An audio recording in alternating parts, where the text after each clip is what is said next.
And welcome to HBYOB Brewcast at HBYOB.com.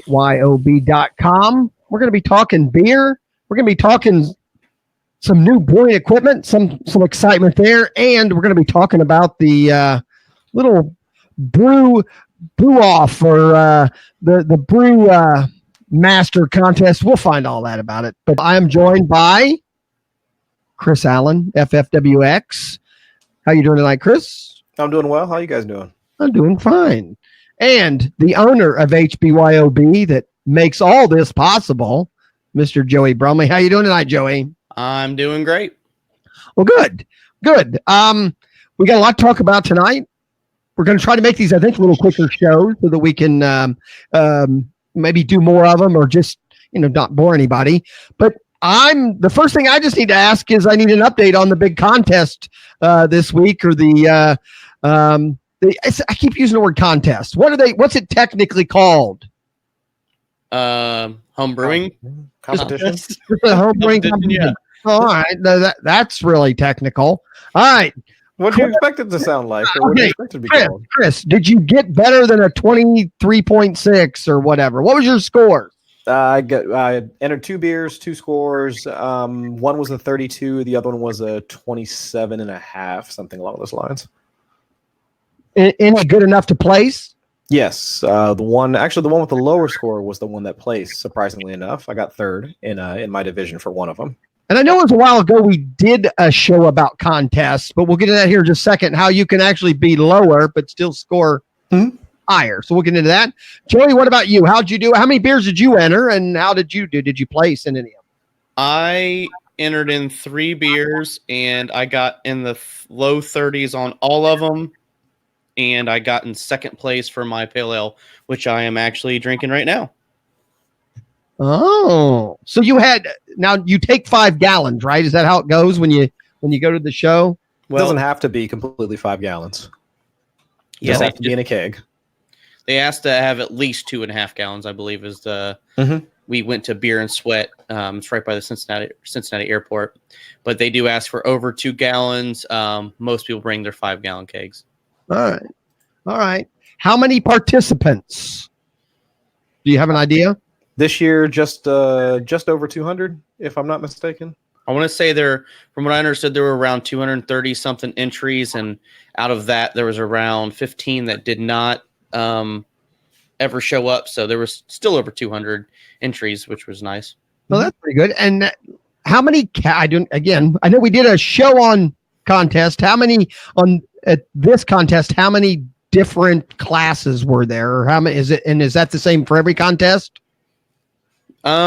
So depending on the amount of entries determines how many styles they basically give awards for. If there's not enough entries, they'll pack a couple groups in together. On Facebook, there's a brew club me and Chris belong to called Mashed Club. They're out of Middletown. They posted all the results, and from what I've seen, there was at least a dozen or so different entries. I think I came in second place with my pale ale. I think the medal that they gave me said pale ale and amber ales, but first place with like a blonde ale. So I'm assuming that category also got packed in there as well. All right. Now, Chris, you said you entered how many beers? 2? 2, yeah. One in the fruit beer category, and the other one was a cream ale. I forget which one that wound up going into, which category it went into. All right. And which one? You said you got a lower score, but placed higher. Yes, the cream ale. The cream ale placed. Now, do we have is there a trophy? Is there a medallion? Anything for third place? This guy right here. There you go. That's my man. Got his hardware. Chris had it in him. Now, yes.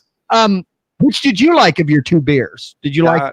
I preferred the fruit beer. It was kind of a rookie mistake because I used the same base recipe for the beer that I won last year, but I completely overhauled it maybe like 2 months ago and tried something completely different. So I'm not too surprised that I didn't place in this one. So I like this one better, but I know what I need to do in order to change it. Oh, all right. So it was a learning process. I love it. I love it. Joey, what about you? I think you said you got second in one of your classes or third? Yeah, I got second for my pale ale, which Chris was actually at my house the night before, and I was joking to him about, I was like, watch, my least favorite beer is the one that I do well in, and the other two that I've been working on the recipe for over a year now are the ones that, but like I said, all three of my beers scored very well. I did a New England style recipe and actually tried the first place winner, and his beer was by far better than mine. So, I mean, it's just one of those, maybe certain beers, I entered in some beers that obviously had some tough competition. So, like I said, to be in the 30s for all three of my beers, I was quite pleased. All right. And I think, again, people haven't heard us before. You own the home brewing shop, HBYOB. They're in Dayton, down by the Dayton Mall. And I mean, we talked a little bit. You said a lot of people who are your customers also participated. Any of them get first, or did you pay attention to any of your customers or anybody that you know and how well they did? So there were quite a few people that, like I said, I'm a member of MASH Club in the Middletown area. We had quite a few. For being a small homebrew club, we had a lot of people who did very well in it. Mm-hmm. And I can't even think of all the names right now. I mean, there were so many. So overall, I mean, I was quite pleased with just our area and how many winners, first place, second place, third place. I mean, the Bloatarians are who put on the home brewing competition, so they have quite a few entries and they clean up quite a bit at the competition. But for being a small home brew club, we did very, very well. So kudos to everybody. About 7 of us placed, if I'm not mistaken. I thought this was what Brent 7? had. Yeah, 7 of us, and we're 30 deep. I think maybe 30 members total, and about 7 of us placed. And not all 30 members were there. So, I mean, pretty much almost every member won something there. So that was pretty amazing. Oh, that's cool. All right. Now, who puts on this contest? Is it another club? Is it just a area brewing, a brewery? Who puts on the actual contest, or who sponsors it? Maybe that's the question. So they actually talked about that. The Bloatarians, I believe, is the Bloatarian Brewing League. Yeah, BBL. It's 31 year. It was the 31st annual home brewing competition that we went to by them.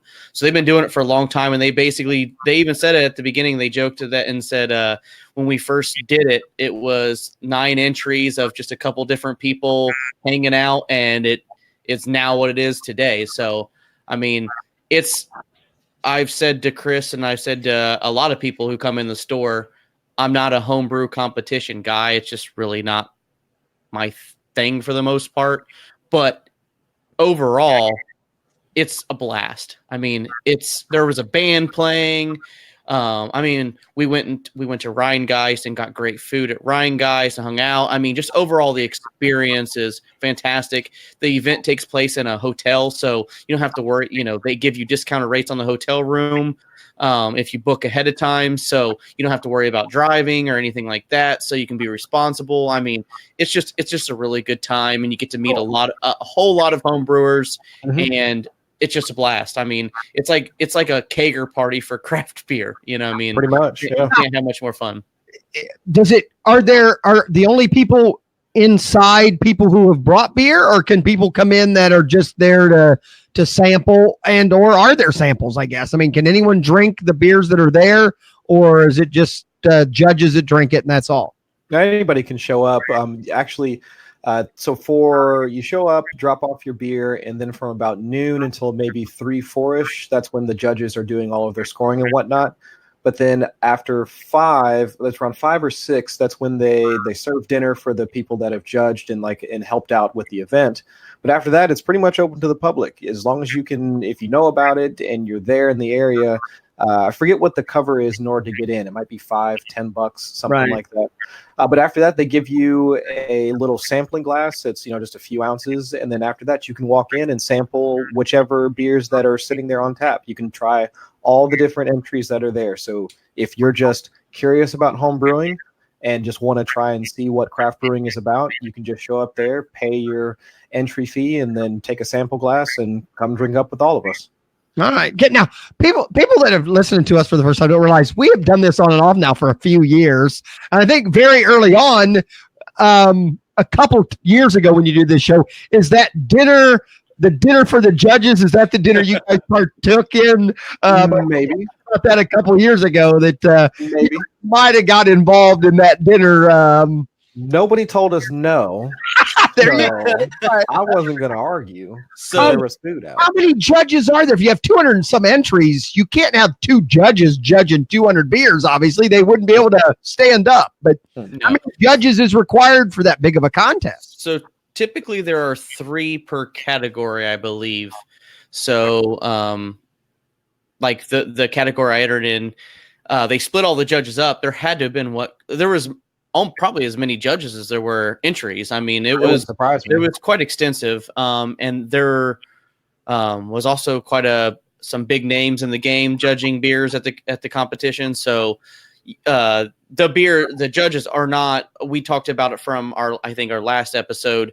The judges don't drink every single beer there. So back to the first place beer may not have scored the highest just because there is a range of judges there, and some might be more generous than others. But I got 3 score sheets per beer, right? Did I get that right, Chris? Yeah, I thought I got 2, but I'd have to double check. Maybe it's 2 or 3. Mm-hmm. So multiple judges drink your beer.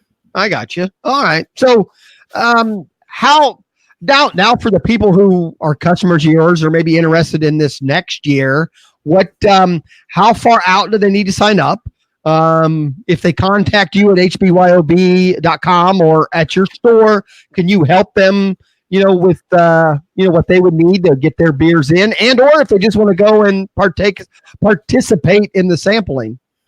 So I don't know anything about the sampling, to be honest. I don't know how that works because I've always just entered in beers. All right. I do know this much. It's cheaper to enter in one beer than it is a sample. That's all I know. So for me, it's like, I might as well just enter a beer. It's cheaper anyway. So if someone had $100, they could come to your place, and for $100, they could become a brewer, and you could help them to make their first beer so that they can at least go to the contest and sample what they could create in the future. I'll tell you what, you can, in the brewing competition, you can be what's referred to as a co-brewer. So I was a co-brewer on a beer. I technically entered in 4 beers this year. Okay. I was a co-brewer on one of them. And then one year, me and Chris did one together. He was the brewer. I was the co-brewer. So yes, if you want to come in the store and you really wanted to, we could find out a way to where I could brew the beer and you could be my co-brewer. I'm sure we could work something out with that.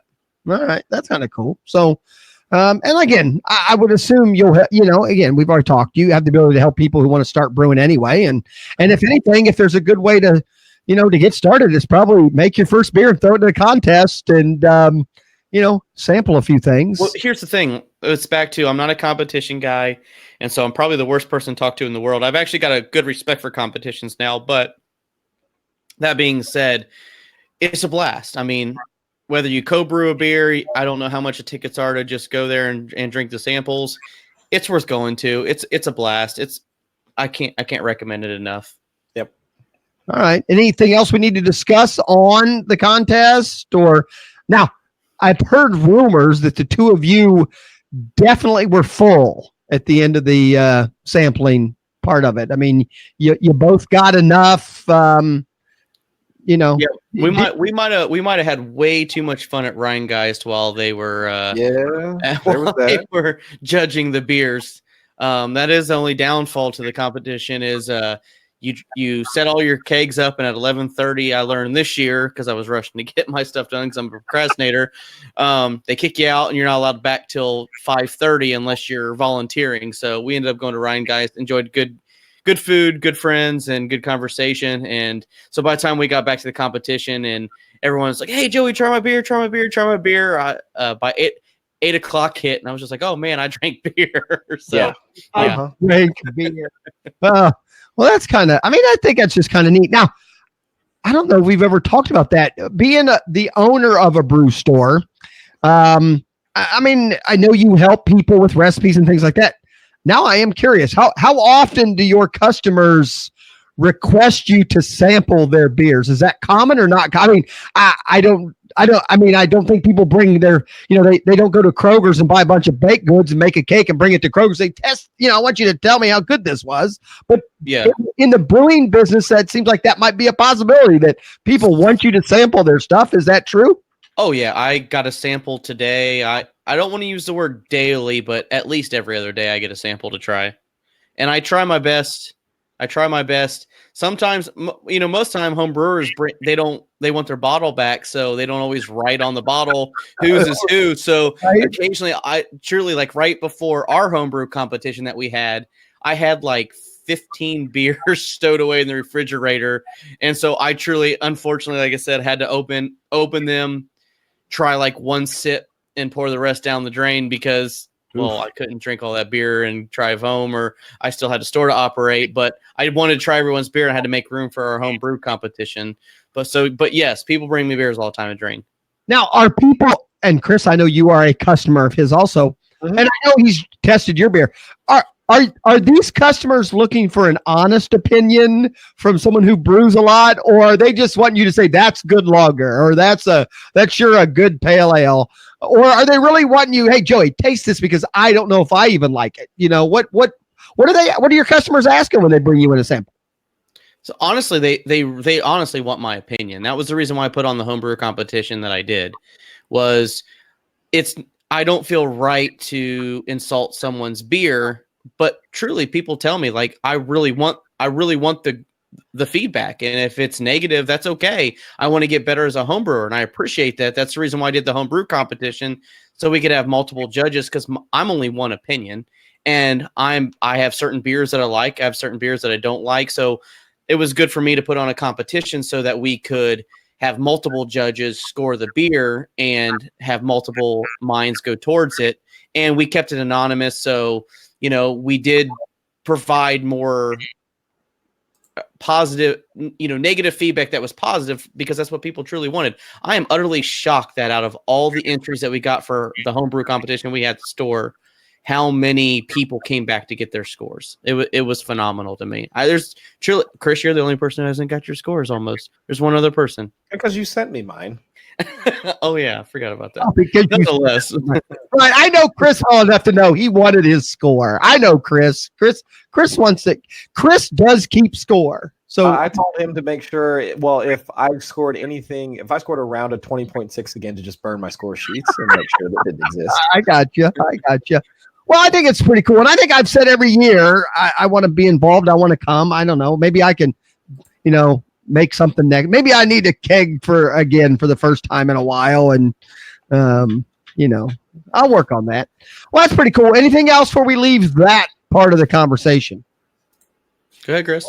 No, I would say that the only other thing I would recommend is if you're even debating on starting to homebrew, just come down to the competition. If you don't want to get into the pressure of entering a beer and having your stuff judged or whatever, then just come down to the competition.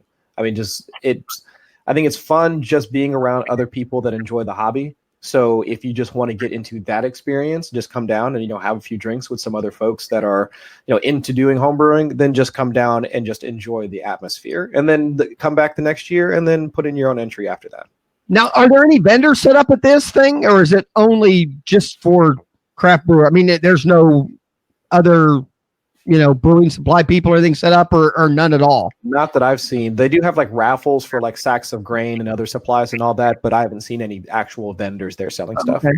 Go ahead. Yeah, I was going to say I donated gift cards and a sack of grain and a few other things. So there are a lot of other vendors that even I do business with that donate things. So, I mean, but as far as like booths set up as like a conference or something like that, it's not. Okay, it's not right. Like They're not having home brewing talks or where you can ask questions. Okay, so it is truly a competition. Period. Mm-hmm.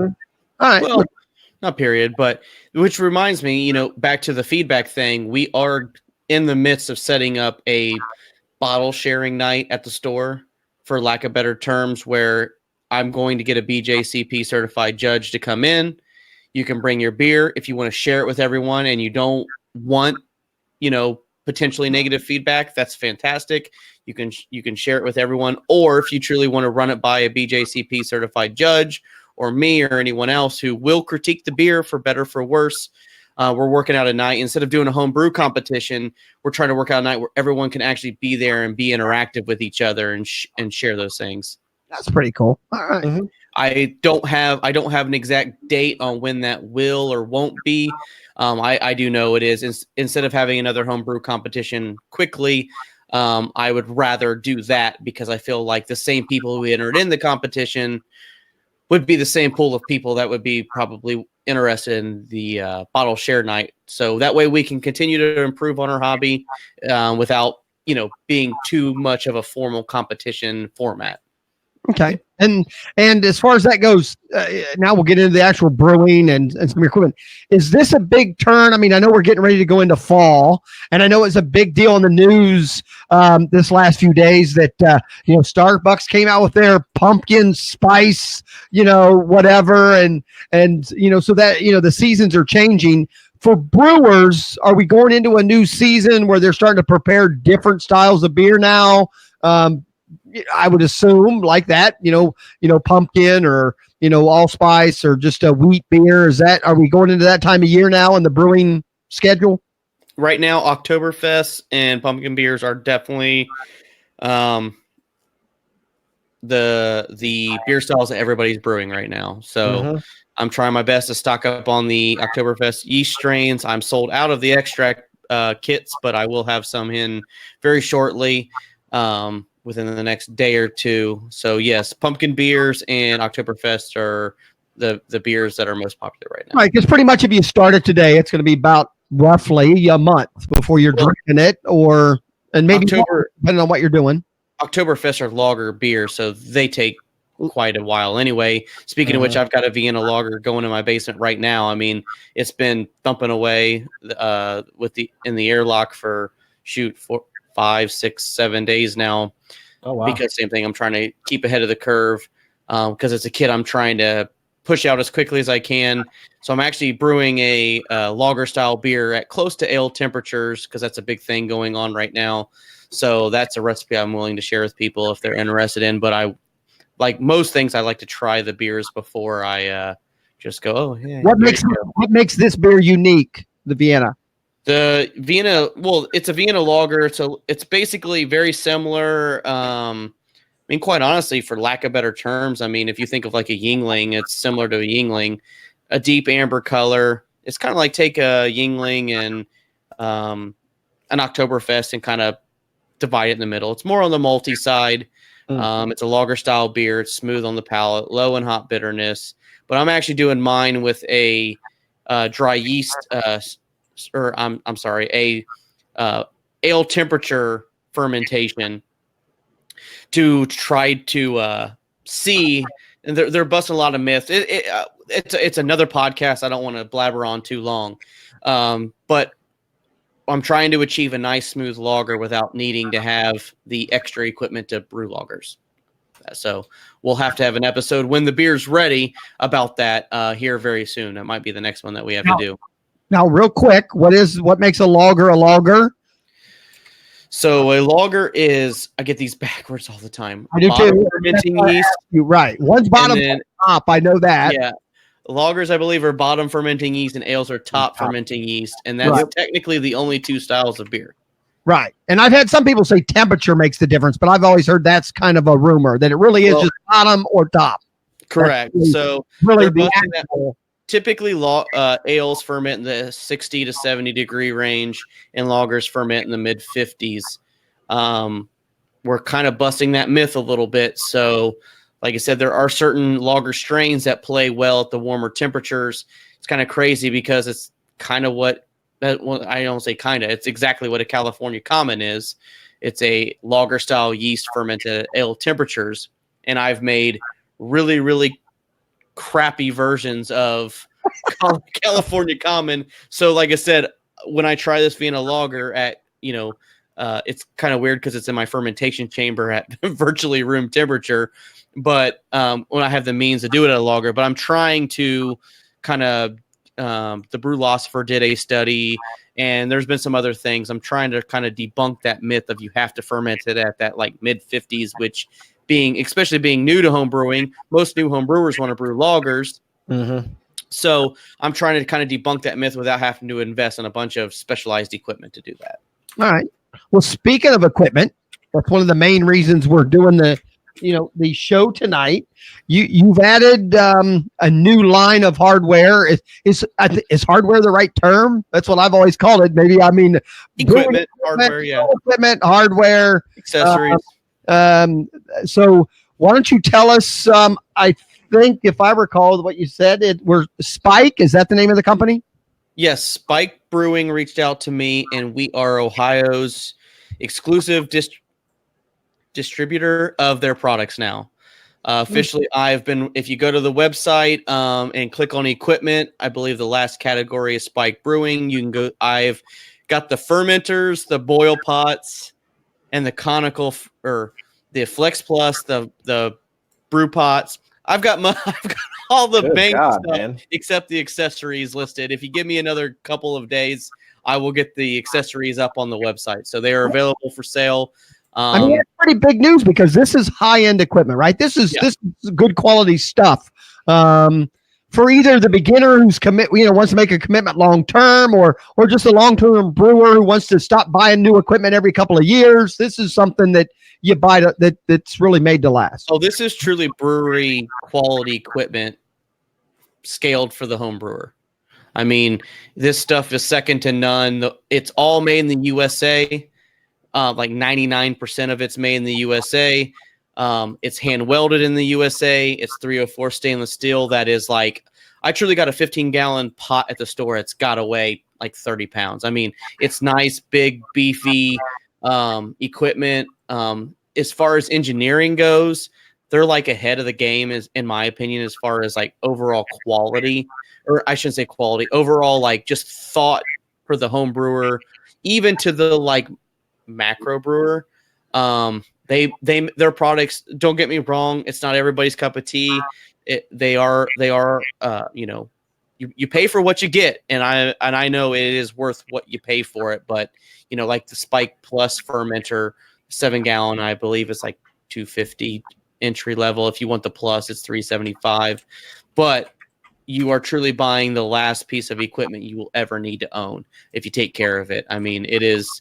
Their products are amazing, and I'm quite honored to be Ohio's distributor of them. Well, that's pretty good. So, and you will, like you said, it'll be on your website, but you will eventually have more and more of the stuff actually, one, on the website, and two, also eventually in the store. Yeah, so I already have some products in the store. If you want to come see them, they are in the store currently. I'm working on building a display so we can kind of showcase them a little bit better. But like I said, as of right now, all the boil pots, the flex fermenters, and the conical fermenters are available on the website currently. And I am going to work on the accessories here in the next day or so. I've just been kind of, when you're a small business and you wear a lot of hats, unfortunately, you can't just sit down and knock it all out. Sure, I get it. Chris, have you ever used this or seen this equipment? Is this I've seen pictures of them. I haven't used them yet, so I'm interested to go down to the store and actually check them out. I gotta say, picture-wise, the stuff looks cool. I don't know.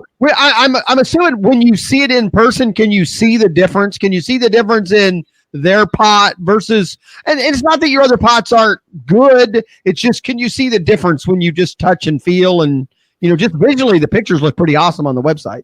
So honestly, someone reached out to me and asked me to order them some of the equipment. And so I contacted them, and unfortunately at the time they were just self-distributing, meaning, they were just selling directly from their website. And I understand that. But I actually had the opportunity to go brew. The customer that came in actually ended up, purchasing the equipment anyway. They came to me first, but then they ended up purchasing the equipment through them.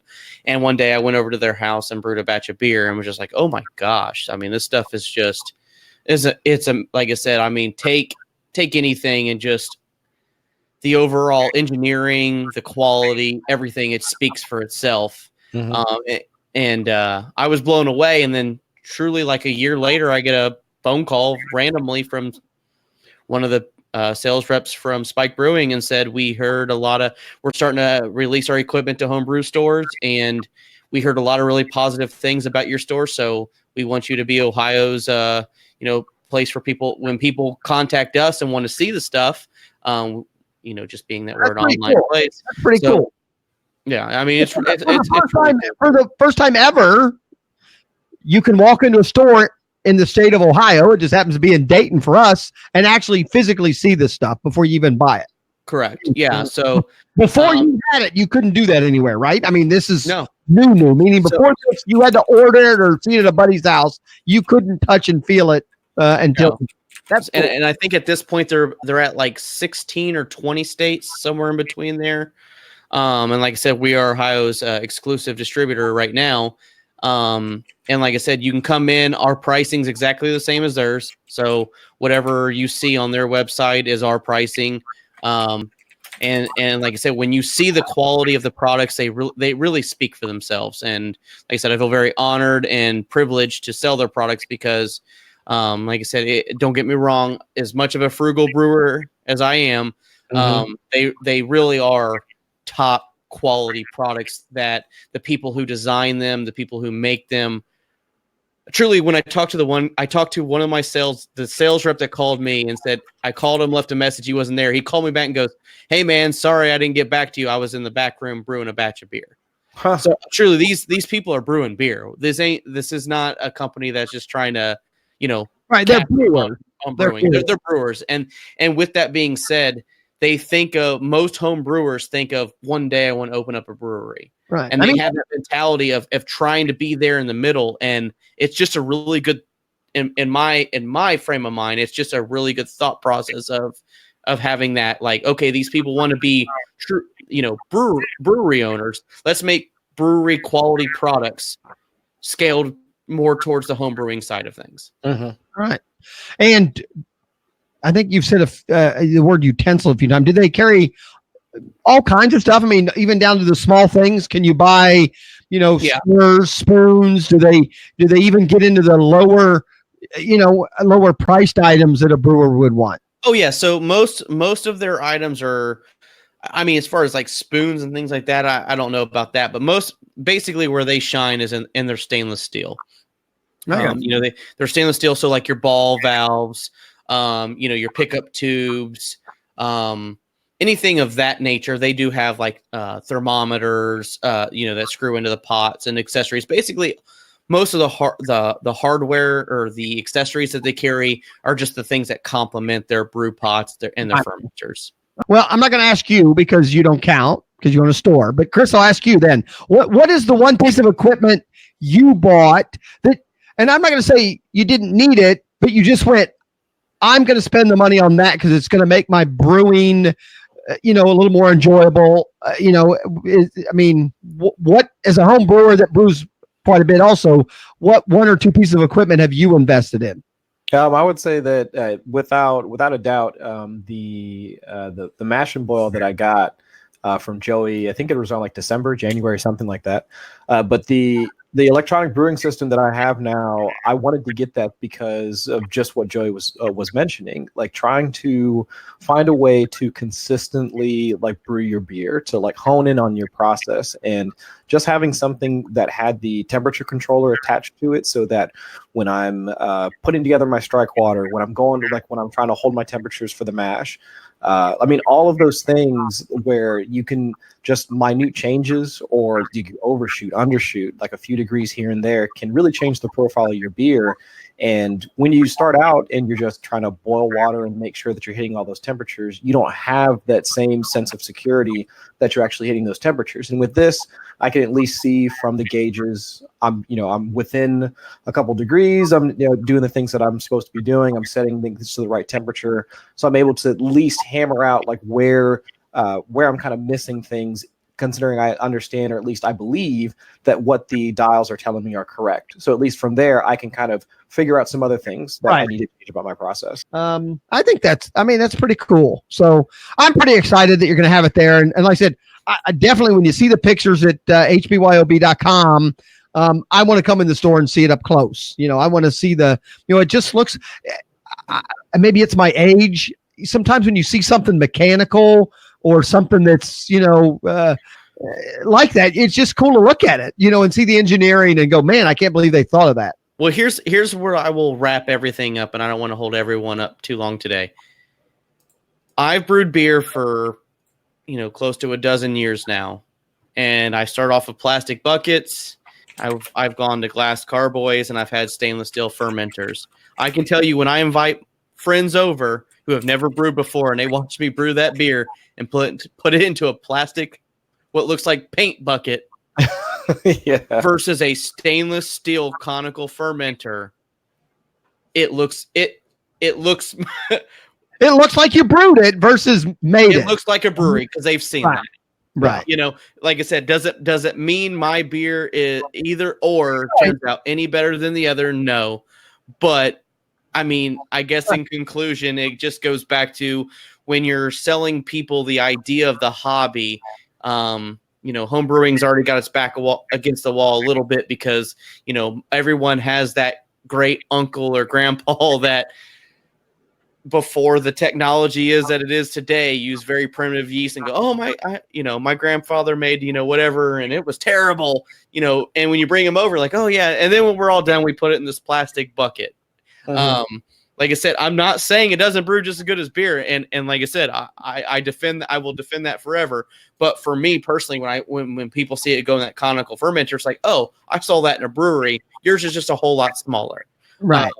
Right. That's ultimate. I guess in conclusion, that would be kind of, something I would say. Right, and that's the key, I think, to everyone's hobbies. It doesn't matter what the hobby is. The person who goes the step or two above the norm. Mm-hmm. Doesn't make them better at the hobby. Doesn't make them anything else. It's just usually it's. Well, I've seen. I know we talk cooking a lot, and I've seen people smoke meat in a barrel.